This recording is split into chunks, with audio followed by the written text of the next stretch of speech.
하겠습니다. 오늘 말씀의 제목은 남존여해입니다. 2004년도에 프랑스에서 프랑스와 르로르라는 사람이 쿠페시의 행복여행이라는 책을 써서 책 한 권이 나왔습니다. 이 책은 소설책인데 쿠페시라는 사람이 정신과 의사로 나와요. 사람들을 보니까 행복하지 않은 것 같아서 전 세계를 여행하면서 행복의 방법이 뭘까 찾는 내용입니다. 이 책을 쓴 저자인 프랑스와 르로르라는 사람도 정신의학과 의사 선생님입니다. 환자들을 만나서 상담을 하다 보니까 세상의 사람들이 행복한 사람이 거의 없더라는 거예요. 어떻게 하면 행복을 찾을 수 있을까? 그때부터 연구를 해서 나름대로 해답을 얻은 것 가지고 사회에 발표를 하려다가 그거보다는 이렇게 소설처럼 이야기를 써서 사람들에게 읽히면 좋겠다 해서 소설을 썼고요. 이것이 12개국어로 번역이 되어서 전 세계에 많은 사람이 읽게 되었습니다. 이 책에 보면 행복해질 수 있는 방법 23가지를 말을 하고 있는데 그 중에서 9번째가 행복은 가정 안에는 부족한 것이 하나도 없다는 것을 아는 것이 행복이라고 말을 해요. 가정 안에는 부족한 것이 하나도 없대요. 이 사람이 보기에 대부분의 사람들은 가정에 보니까 이것도 부족하고 아내도 남편도 자녀도 경제적인 것도 다 부족하다 이렇게 느끼는데 진짜 행복은 현재 그런 상태일지라도 가정 안에는 부족한 것이 없고 완벽하다 이것을 느끼는 게 행복의 방법 중에 하나라고 말을 했습니다. 23가지 중에서 9번째입니다. 우리가 생각하기에 가정하면 제일 중요할 것 같고 우선적인 것 같은데 이 프랑스와 르로르라는 사람은 그렇게 생각하지 않고 9번째로 순위를 매겼어요. 그런데요, 이 23가지의 행복의 방법 중에서 어떤 조직된 기관이나 단체로 봤을 때 그 단체나 조직이 행복을 주는 단체로 이야기한 것은 이 9번째인 가정하고 12번째인 나라밖에 없습니다.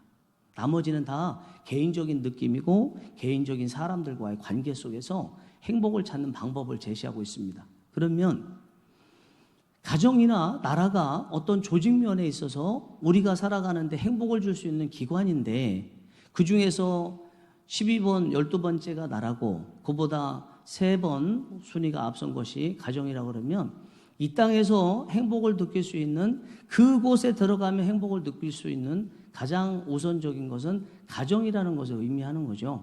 가정에 들어가면 행복하다는 것입니다. 실제로 우리 삶에서 가정만 든든히 서 있으면요, 밖에서 일하다가 어려움을 당하고 아픈 일을 당하고 사람들에게 무시를 당하는 일이 있어도 그래도 가정에 와서 가정이 따뜻하고 행복하면 넉넉히 이길 수가 있습니다. 세상은 차갑고 냉랭합니다. 그러나 가정에 들어왔을 때 차갑고 냉랭한 것을 다 감싸줄 만큼 가정에서 따뜻하게 맞이할 수 있다면 세상에 나가서 냉랭한 곳에서도 넉넉히 살아갈 수 있는 게 이 가정의 큰 역할이라고 생각합니다. 이 가정 안에도요, 기본이 있어요. 누가 기본이냐? 부부가 기본입니다. 이 가정은 남녀가 결혼을 해서 두 사람이 부부가 되면서 동시에 가정이 생겼죠. 그러니까 가정의 출발도 부부가 시작을 했고 두 사람 사이에 부부 사이에 자녀가 생기면서 이 가정의 범위가 점점점 확대가 되죠. 이 가정은 이렇게 부부로 시작됐고 그래서 부부가 가정의 기본이고 이 부부로 시작된 가정은 행복한 곳입니다. 원래 부부가 처음 결혼할 때 남자는 결혼한 아내가 공주이기를 원하죠. 안 그러신 분 없을 것 같아요. 아내는요, 결혼한 남편이 왕자이기를 원하죠. 여러분 그렇게 해서 살아보니까 왕자고 공주가 맞던가요? 아니던가요? 제가 살아보니까 왕자고 공주가 맞아요. 그런데 다 왕자고 다 공주이다 보니까 왕자는 자기를 섬길 수 있는 어떤 하녀를 원하고 공주는 자기를 섬길 수 있는 머슴을 원해요. 왜냐하면 왕자나 공주나 다 궁궐에서 섬김을 받고 살았기 때문에 그것을 원해서 결국은 남편은 아내가 공주이기를 원하면서 자기를 섬기는 하녀이기를 원하는 게 남자들의 마음이고요. 아내들도 자기가 살게 될 이 남편이 왕자이기를 원하면서 동시에 공주인 자기를 섬기는 그런 모습이기를 원하는 게 우리의 마음이죠. 그렇게 하기 때문에 대화를 낼 때도 아내는 공주의 말을 하고 남편은 왕자의 말을 하니까 서로 간에 대화가 통할 리가 없죠. 안 통하고 취미도 맞지 않고 여러 가지 어려움이 있는데 의견도 안 맞고 교육 방식도 맞지 않습니다. 그러다가 자식을 낳고 자식이 자라고 자식이 속 썩이게 되면 그때 자식 때문에 아파하고 우리 하나님의 자녀들은 기도하죠. 간절히 기도하면서 그때 느끼는 게 가정의 중심은 부부에게 있는 것이 아니고 자녀에게 있구나. 자녀가 이렇게 힘들게 하니까 자녀가 어려우니까 우리 가정이 온전히 남아나지 않는구나. 그래서 이 가정의 중심이 자식이라고 생각을 하고 재정도 자식을 위해서 교육도 자식을 위해서 생활 패턴도 자식을 위해서 다 중심에 두고 꾸려나가는 게 일반적인 가정의 모습입니다. 그러나 어느 순간에 남편과 아내, 부부가 큰 문제에 봉착하게 되면 그때 다시 한번 깨닫는 것이 있습니다. 우리 가정의 중심은 역시 자식이 아니라 부부구나라는 것입니다. 자식이 속썩일 때는 정말 하늘이 무너지는 것 같긴 했지만 그래도 일어날 수 있었습니다. 그러나 부부가 관계가 안 좋을 때는 일어날 수 없은, 회복할 수 없다는 것을 느끼면서 부부가 정말 우리 인생의 가장 중심에 있구나, 가정의 중심에 있구나라는 것을 깨닫게 됩니다. 실제로 우리가 살아가면서 가정의 중심은 부부예요. 자식들 간에 어려움이 있어도요, 부부 관계만 든든히 서 있으면 자식들 관계도 능히 이겨낼 수 있습니다. 이 땅에 하나님께서 아담과 하와를 만드시고 아담과 하와가 하나님께 범죄해서 에덴 동산에서 쫓겨났습니다. 그래도 아담과 하와는 하나님께 범죄해서 에덴 동산에서 쫓겨났지만 가정은 지켰어요. 그 가정이 지켜졌기 때문에 오늘날 우리에게까지도 태어나는 역사가 일어났고 우리가 예수 그리스도를 믿어서 구원받고 하나님의 자녀가 되는 여기까지 있게 되었어요. 물론 아담과 하와 가정에도 어려움이 있었습니다. 가인이 아벨을 죽였습니다. 그런데 이 아담과 하와의 첫 번째 아들인 가인에 대해서 예수님께서는 마태복음 23장 35절에서 의인이라고 말씀하세요. 아벨에 대해서. 사도 요한은 요한일서 3장 12절에서 가인에 대해서 악인이라고 말씀을 하고 있습니다. 그러면 가인이 아벨을 죽인 것은 단순한 두 형제 사이의 살인사건이 아니고 악인이 의인을 죽인 거예요. 아담과 하와가 있고 두 아들 가인과 아벨이 있었는데 악인이 의인 아벨을 죽여서 이제 의인이 없어진 것입니다. 그러면 이 세상에 더 이상 의인은 없고 악인만 계속 온 세상에 가득하게 될 위험스러운 그런 상황인데 하나님께서 창세기 4장 25절과 26절에 아담과 하와에게 찾아오셔서 아담과 하와에게 새로운 아들을 주시죠. 그 아들의 이름이 셋인데 하나님께서 창세기 4장 25절 26절에서 뭐라고 말씀하시면서 아들 셋을 주시냐면 아벨을 대신하여 아들을 준다 이렇게 말씀하세요. 아벨을 대신했다는 것은 아벨이 의인이었기 때문에 셋도 의인이란 얘기죠. 만약에 하나님께서 아담과 하와에게 셋이라는 사람을 의인을 주시지 않았으면요, 이 세상에는 전혀 의인이 없는 그런 상태가 됐을 것입니다. 그런데 하나님께서 이 셋이라는 의인을 주실 때 하늘에서 뚝 떨어지도록 주신 것이 아니고 아담과 하와 두 사람 사이에서 태어나게 하셨다고 창세기 4장 25절 26절에서 말씀하고 있어요. 만약에 아담과 하와가 부부관계가 좋지 않았다, 두 사람이 파경을 맞았다, 그러면 셋이라는 의인이 태어날 수 없었다는 거죠. 적어도 아담과 하와가 에덴 동산에서 하나님 앞에 범죄하기는 하고 그로 인해서 에덴 동산에서 쫓겨나기는 했지만 그래도 두 사람이 하나님께서 맺으신 부부의 이 관계는 잘 맺을 수 있어서 자녀가 두 사람 사이에 사건이 일어났지만 다시 한번 하나님께서 든든한 그 부부 사이에 셋이라는 아들을 주셔서 다시 자녀도 온전히 키울 수 있는 역사가 일어났어요. 결국은 가정의 중심은 자식도 아니고 부부라는 거죠. 부부가 중요하다. 이 부부에 대해서 생각해 보면 또 많은 상담하시는 분들의 이야기를 들어보면 부부들 중에 상처 없이 지내시는 부부가 얼마나 될까? 부부들 중에 정말 내가 결혼을 잘했어라고 시종일관 같은 마음을 가지고 사는 분들이 흔하지 않다, 이렇게 생각이 됩니다. 아마 부부로서 생활하면서 극단적인 생각 한번 안 해보신 분들 별로 없을, 그렇게 느껴질 만큼 부부라는 것이요, 이렇게 가정이 기본이고 중요하지만 서로 맞지 않고 어려움을 겪게 되는 게 부부의 모습입니다. 그 근본적인 이유가 무엇일까? 그것은 부부가 남편과 아내이기 전에, 결혼하기 전에는 남자와 여자였잖아요. 남자와 여자 때 남자로서 받아야 될 대우, 여자로서 받아야 될 대우를 온전히 받지 못하니까 그것이 남편과 아내 될 때까지도 계속 이어지죠. 남자가 남자로서의 대우를 못 받았다는 것은요, 대우를 못 받은 게 문제가 아니라 여자가 남자를 남자답게 대우를 못 해준 거예요. 그러면 남자를 남자답게 대우 못 해준 그 여자가 나이가 먹어서 결혼해서 아내가 되면 남편을 또다시 대우를 못 해주겠죠. 남자도 여자를 결혼하기 전에 여자로서 대우를 못 해줬어요. 그런 상태에서 결혼을 해서 남편이 되면 남편이자 동시에 남자이기 때문에 그 남편이 아내에 필요한 것을 채워주고 대우를 해주겠습니까? 그게 어려운 거죠. 그러니까 근본적인 문제는 남편과 아내 사이에, 두 사람 사이에 있기 전에 남자와 여자 사이에 근본적으로 해줘야 될 대우를 온전히 못 해줬다. 그러면 그게 무엇인가? 그게 남자들은 여자들에게, 또 남편들은 아내들에게 무슨 대우를 원하나? 여자들은 남자들에게, 또 아내들은 남편들에게 무슨 대우를 원하나? 남자들은요, 여자들이 존중해 주기를 원합니다.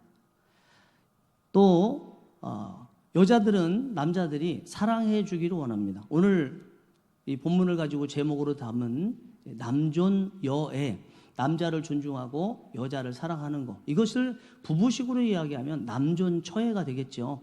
남편을 존중하고 아내를 사랑하는 것, 이것이 남자와 여자가 요구하는 거죠. 남자는 여자에게, 여자는 남자에게, 남편은 아내에게, 아내는 남편에게 요구하는 것이 남존여애, 남존처애라는 것입니다. 남자는 여자가 자신을 존중해 주기를 원합니다. 남자는 여자가 자신을 인정해 주기를 원합니다. 여자친구만 자신을 존중해 줄 수만 있다면 남녀관계에 사귀는 상황에서 세상에서 아무리 힘들고 어려워도요, 이길 수 있어요. 여자가 믿어준다는데 이길 수 있어요. 여자가 자기를 존중해 주면 이길 수 있습니다. 남편도 회사에서 또 집 밖에 여러 가지 생활을 할 때 어려움이 있고 자존감이 낮아지는 그런 일이 있지만, 집에 왔을 때 아내가 남편을 자꾸 높여주고 남편을 인정해 주면요, 남편은 다시 한번 힘을 얻고 소심한 그런 마음들 다 내려놓을 수 있습니다. 집에서 남자 아이들도 마찬가지죠.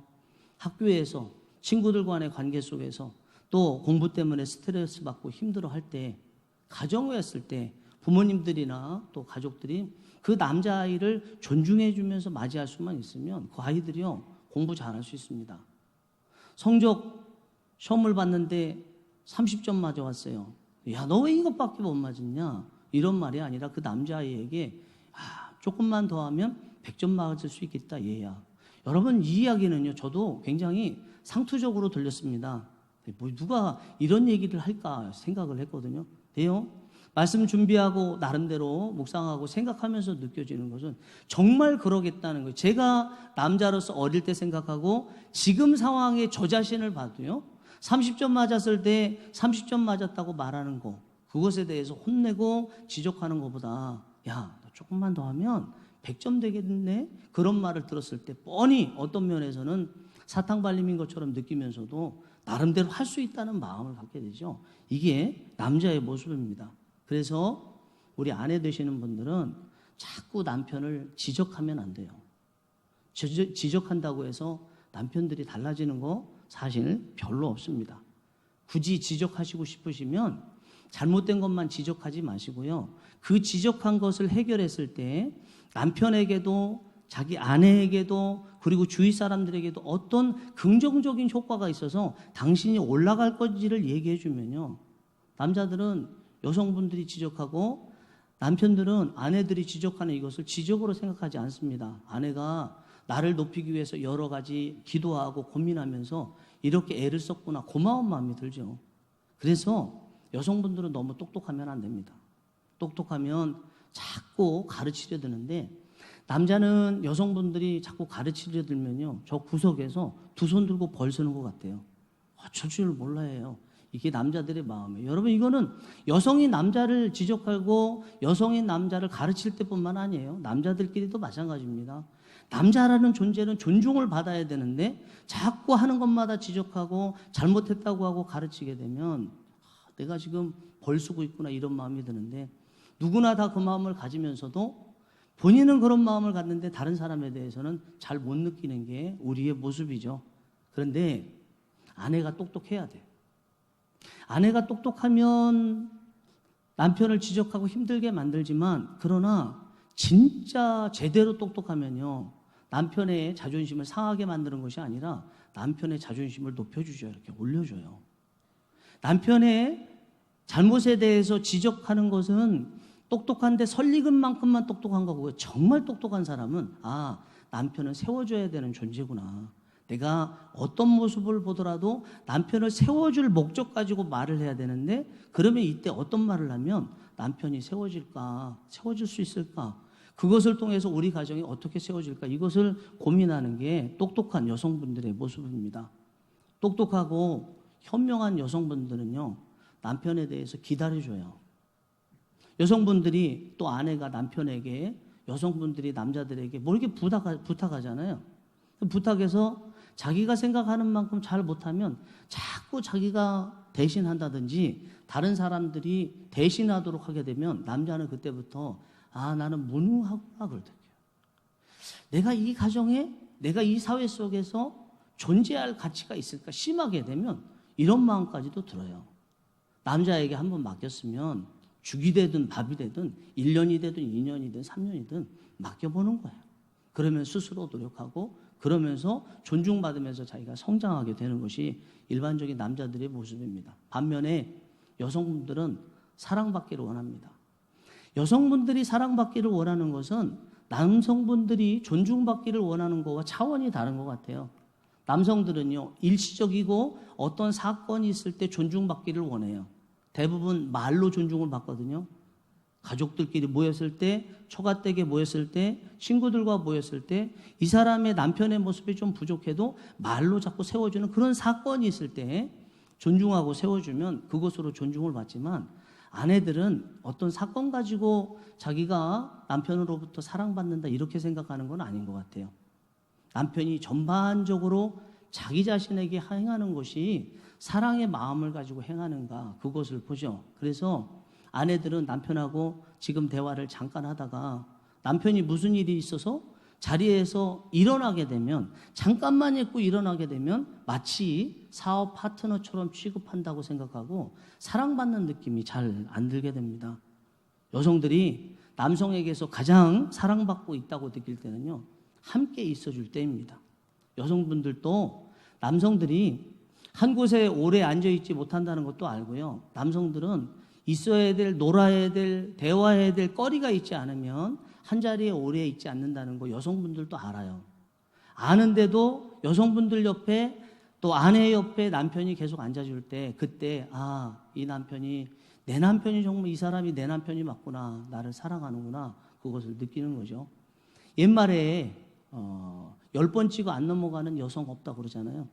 여러분, 10번 찍어서 넘어간 것일 수도 있지만 근본적으로 이 여성이 10번 찍을 때 넘어간 이유가 있어요. 10번 찍을 동안에 이 남자가 그만큼 오랜 시간 동안 함께 있어 줬기 때문이죠. 함께 있으면서 섬겼을 것이고, 함께 있으면서 웃어줬을 것이고, 함께 있으면서 걱정해 줬을 것이죠. 그 오래 함께 있으면서 이 여성은 이 남자에게 사랑받았다는 느낌을 받고요. 이 남자하고 결혼하면 이 남자는 내 곁을 떠나지 않고 나를 사랑하겠구나, 그런 마음이 들게 되는 거죠. 그래서 남성이 어떤 사건에 대해서만 존중해 주면 되는 반면에 여성은 일상에서 존중을, 사랑을 해줘야 됩니다. 평상시에 전화해 줘서 남자들 입장에서는 별로 중요하지 않은 것 같은 질문들 하죠. 밥은 먹었어? 뭐 하고 있어? 오늘 저녁에 커피 한 잔 마실까? 이런 질문 몇 마디 받는 것에 대해서 아내들은 사랑받았다고 느끼게 되는 것입니다. 이때 여성이 그런 생각을 한대요. 아, 이 남자는 내가 노년에 병에 걸려서 힘들 때도 나를 떠나지 않겠구나. 이거면 여성이 남성에 대해서 정말 사랑받고 있다고 느끼는 것입니다. 여러분, 오늘 본문의 말씀은 꼭 남편과 아내에게만 주어지는 말씀이 아닙니다. 기본적으로는 부부에 대한 말씀인데 이거는 자녀들에게도 주어지는 말씀이죠. 왜냐하면 그 자녀들이 나중에 커서 남자는 남편이 될 것이고 여자는 커서 아내가 될 것이기 때문에 그렇습니다. 또 어른들도 마찬가지입니다. 어른들이 이 말씀을 잘 알아야 자녀들을 향해서 만약에 그 자녀가 아들들이고 손주들이라면 그 자녀를 존중하면서 키우겠죠. 만약 이 자녀가 아들이, 딸이, 그리고 손녀라고 한다면 사랑해 주겠죠. 그러면서 가르칠 것입니다. 얘야, 여자아이 같은 경우 네가 커서 나중에 결혼하게 되면 네 남편을 존중해 줘라. 얘야, 네가 나중에 결혼해서 아내를 맞이하게 되면 네 아내를 사랑해 줘라. 이런 교육을 할 수 있기 때문에 오늘 본문의 말씀은 꼭 부부에게만 해당되는 것은 아니라고 생각합니다. 오늘 본문의 말씀은 사도 바울이 에베소 교회를 향해서 기독교인 부부라면 어떻게 살아야 바른 기독교인 부부로서의 가치관을 가지고 살아갈 수 있을까? 이것에 대해서 해답으로 주어진 말씀이에요. 그것을 한마디로 이야기하면 오늘 말씀 제목처럼 남존여애고요. 남존처애입니다. 오늘 본문의 말씀을 크게 한번 같이 읽어보겠습니다. 에베소서 5장 33절을 같이 한번 읽어보겠습니다. 시작. 그러나 너희도 각각 자기의 아내 사랑하기를 자신같이 하고 아내도 자기 남편을 존경하라. 여기 마지막에 아내도 자기 남편을 존경하라 이렇게 되어 있는데 새 번역에서는 존중하라 이렇게 되어 있습니다. 그러니까 기독교인으로서 하나님의 자녀로서 부부라고 그런다면 아내는 사랑해야 되고요. 또 남편은 존중해야 된다는 거예요. 이것이 기독교인 부부가 가정을 이끌 수 있는 가정 경영 방침이라는 것입니다. 이것을 꼭 기억하고 있어야 된다는 거예요. 그런데 오늘 본문의 에베소서 5장 33절의 말씀은 22절부터 33절까지 있는 부부에 대한 단락의 말씀 중에서 마지막이에요. 그러니까 부부에 대한 말씀의 결론이죠. 그러면 부부에 대한 말씀의 결론은 남존처애인데 그러면 남자를 어떻게 존중하고 남편을 어떻게 존중하고 아내를 어떻게 사랑할 것인가에 대해서는 이 33절 가지고는 잘 몰라요. 앞에 시작되는 22절부터 25절까지 5절 중에서 3절은 아내가 남편을 어떻게 할 것이고 25절은 남편이 아내를 어떻게 해야 되냐는 말씀인데 22절, 23절, 24절에 아내가 남편을 어떻게 해야 되나 복종이라는 단어를 사용하고 있습니다. 아내는 남편을 복종해야 된다. 그런데 어떻게 복종하나? 마치 교회의 머리가 예수 그리스도고 교회는 예수 그리스도의 몸인 것처럼 그래서 교회가 머리 대신 예수님을 이렇게 섬기는 것처럼 그렇게 아내가 남편을 존중하라고 말씀하고 있습니다. 여러분들께서 교회를 어떻게 생각하시는지 모르지만 오늘 예배를 마치시고 밖에 나가서 교회를 보시면요. 교회 위에 예수님의 머리가 보여야 돼요. 믿음으로 보여야 돼요. 그러면 교회의 주인이 또 교회의 머리가 예수 그리스도라는 얘기는 교회가 행해지는 모든 일들은 예수 그리스도 뜻에 따라서 이루어져야 된다는 거죠. 나라도 그 어떤 사람도 교회를 이끌어갈 수 없다는 것입니다. 물론 우리가 나라에서 시행하는 그런 정책들에 대해서 따라야 됩니다. 어떤 면에서 저희가 코로나19로 2달 동안 모이지 않았던 것도 나라에서 시행하고 있는 그 정책을 따른 거죠. 그러나 만약에 나라가 정책을 펴는데 교회를 헐려는 정책을 편다든지 예수 그리스도만으로 구원받을 수 있다는 그것을 금지하는 정책을 펴려고 한다든지 2차 세계대전 때 독일군에게 교회를 바쳤던 그 독일 교회 같이 한다든지, 중국 공산당 같이 교회가 공산당을 위해서 존재하는 3자 교회 같이 한다든지, 북한의 공산당 같이 칠골교회나 봉수교회 같이 공산당에게 나라를 주도록 하는 정책을 펴는 나라의 정책에 대해서는 우리가 따를 수 없죠. 아무리 우리가 나라와 함께 한다고 해도 교회는 따를 수 없습니다. 우리가 따라야 되는 가장 근본적인 분은 예수 그리스도인데, 오늘 본문 5장, 본문이 아니고 본문 앞에 있는 5장 22절, 23절, 24절에 우리 아내들이 남편을 존중하고 복종하는 방법이 이래야 된다는 거예요. 무조건적으로 남편이 이야기하는 것은 다 따라야 된다는 것입니다. 그러면 여기에서 한 가지 느껴지는 것이 있습니다. 아내가 남편을 존중하기 위해서 전제되는 것이 있는데, 믿는 거예요. 신뢰하는 거예요. 남편이 말하는 건 다 맞다고 생각해야 돼. 틀려도 맞다고 생각해야 돼. 남편이 메주를 팥으로 쓴다고 해도 콩으로 쓰는 것처럼 맞다고 생각해야 돼. 여러분 여성분들 중에서 어쩌면 제가 드리는 이 말씀을 들으시고 이거 전근대적이고 봉건주의적인 사고 아니야? 이렇게 생각하실 수도 있다고 생각합니다. 그러나 이것이 하나님의 말씀입니다. 창세기에도 처음부터 끝까지 흐르고 있는 하나님의 말씀이고, 아내들이 남편들을 향해서 해야 되는 것입니다. 남편이 하는 일은 다른 집의 남편들보다 내 남편이 부족할지라도 내 남편을 믿어주는 거예요. 내 남편이 아직 설익은 과일과 같이 부족해 보일지라도 내 남편이 하는 것은 믿어주는 것, 이것이 오늘 본문 앞에 있는 에베소 5장 22절에서 24절까지 말씀을 통해서 사도 바울을 통해서 하나님께서 아내들에게 주시는 말씀이에요. 그러면 남편은 아내를 어떻게 해야 되나? 사랑하는데, 그리스도께서 교회를 사랑하신 같이 자신을 내줌같이 사랑하라고 25절에서 말씀하고 있습니다. 여러분, 우리 교회는 예수 그리스도께서 십자가에서 우리를 위해서 물과 피를 다 쏟으시면서 세워주신 아주 귀한 교회죠. 예수님께서 우리 교회를 세우시기 위해서 자신의 모든 것을 다 희생하시고 버리셨는데, 그때 교회가 예수님께서 우리 교회를 위해서 희생하실 만큼 공로가 있고 자격이 있어서 그런 건 아니지 않습니까? 우리가 구원받을 만한 자격이 있어요. 똑똑해요. 아는 것도 많고요. 하나님께서 말씀하시면 무조건 순종하는, 하라고 하면 하고 하지 말라고 하면 하지 않는 그런 모습이 있어서 예수님께서 우리 교회를 위해서 죽으신 거 아니잖아요. 남편이 아내를 사랑할 때도 똑같아야 된다는 거예요.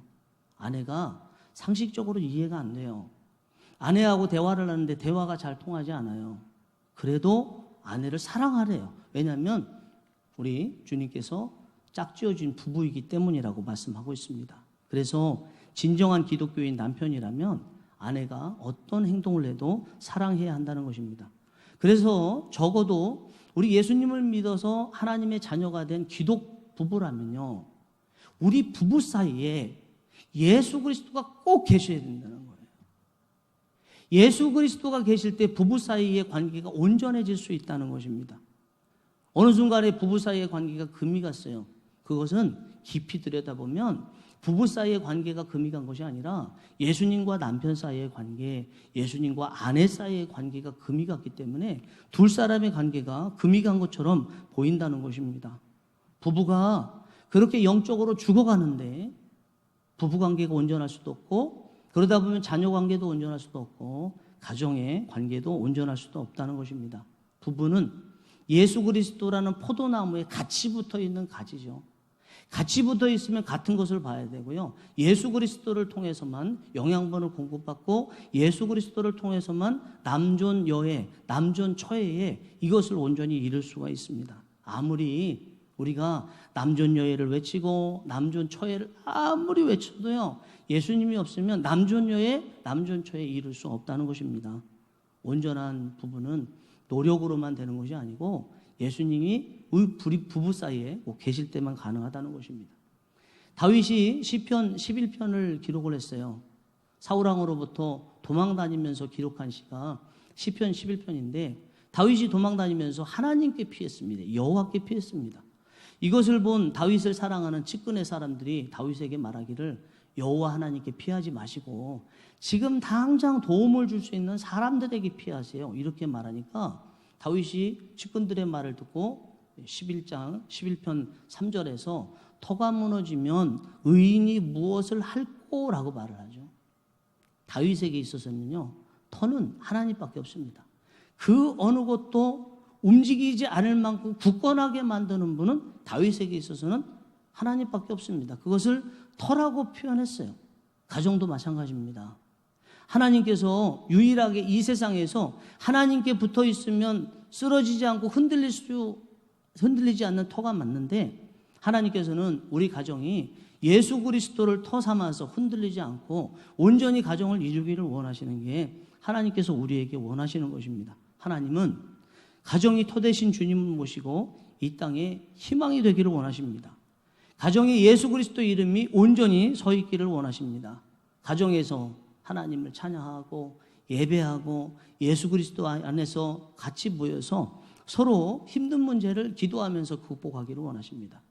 가정이 세상의 시대와 사조와 시류를 따라서 이리 흔들리고 저리 흔들리지 않고, 가정은 하나님 말씀 따라서, 예수님 말씀 따라서 흔들리지 않고 굳건히 늘 하던 것을 지켜나가서 오히려 세상을 변화시키기를 원하시는 것이 하나님께서 교회를 향해서 가지시는 기대입니다. 그렇다면 우리 하나님의 자녀들, 특별히 부부고 또 가정의 구성원이라면 해야 될 것은 우리 하나님을 바라는 거죠. 시편 62편에서 다윗은 이렇게 말합니다. 넘어지는 담과 흔들리는 울타리 같이 사람들이 다윗을 죽이려고 일제히 공격해 온다고 합니다. 그들이 높은 자리에 앉아서 자신을 어떻게 하면 떨어뜨릴까 연구하고 있다고 합니다. 지금 다윗은요, 많이 염려되고 두려워 있는 그런 상태에 있어요. 이때 이런 가운데서 다윗이 시편 62편 5절에 자기 영혼을 향해서 선포를 합니다. 나의 영혼아, 잠잠히 하나님만 바라라. 무릇 나의 소망이 그로부터 나오는도다. 여러분, 소름 끼치는 말씀 아닙니까? 현재 상황 보면 염려하고 근심하고 높은 자리에서 자기를 떨어뜨리려 하고는 죽을 수 있는 그런 상황인데, 다윗은 문득 하나님 바라보자고 자기 영혼에게 선포를 하고 있습니다. 우리 가정이 온전히 사는 것도요, 하나님을 바라는 것입니다. 우리 각자의 영혼을 향해서 선포하는 것입니다. 내 영혼아, 잠잠히 하나님만 바라봐라. 이렇게 선포할 때 가정에 예수 그리스도께서 계시고 온전해질 수 있는 것입니다. 부부가 여전히 계신 분들에게 제가 한 가지 생각할 것을 말씀드리겠습니다. 남편이 계시고 아내가 계시는 부부분들은 이제부터요, 자녀들 아무도 없고 부부 두 분만 살고 계신다고 생각하시고 사셨으면 좋겠습니다. 다른 어떤 곳에서도 도움을 받을 수 없고 유일하게 부부 두 사람만 있다고 생각하고 사셨으면 좋겠어요. 그렇게 되면 힘들고 어렵고 때로는 안 맞을지라도 한 사람이 떠나면 얼마나 처량하겠어요. 얼마나 불쌍한 인생이겠습니까? 여러분, 오늘부터 말씀을 들으시면서 아내를 사랑하시는 역사가 있기를 원합니다. 여자아이들을 사랑하시는 역사가 있기를 원합니다. 남편을 존중하시는, 남자들을 존중하시는 역사가 있기를 원합니다. 이것을 위해서 두 분 사이에 늘 예수님께서 계시고 예수님을 바라보시는 은혜가 있기 원합니다. 예수님께서 우리를 위해서 죽으신 골고다 언덕은요, 이 세상 어느 곳에서든지 고개를 돌려서 바라보기를 원하면 누구나 볼 수 있는 높은 곳에 계신 것이 예수님의 십자가가 있는 골고다 언덕입니다. 여러분들께서 예수님을 바라보려는 마음만 가지시고 또 그렇게 바라보기만 한다면 분명히 지금 거의 쓰러져 가는 일보 직전에 있는 가정이라 할지라도 하나님께서 늘 그랬듯이 다시 든든히 세워주시는 부부와 가정이 되게 하실 줄 믿습니다. 이 시간에 함께 합심해서 기도하겠습니다.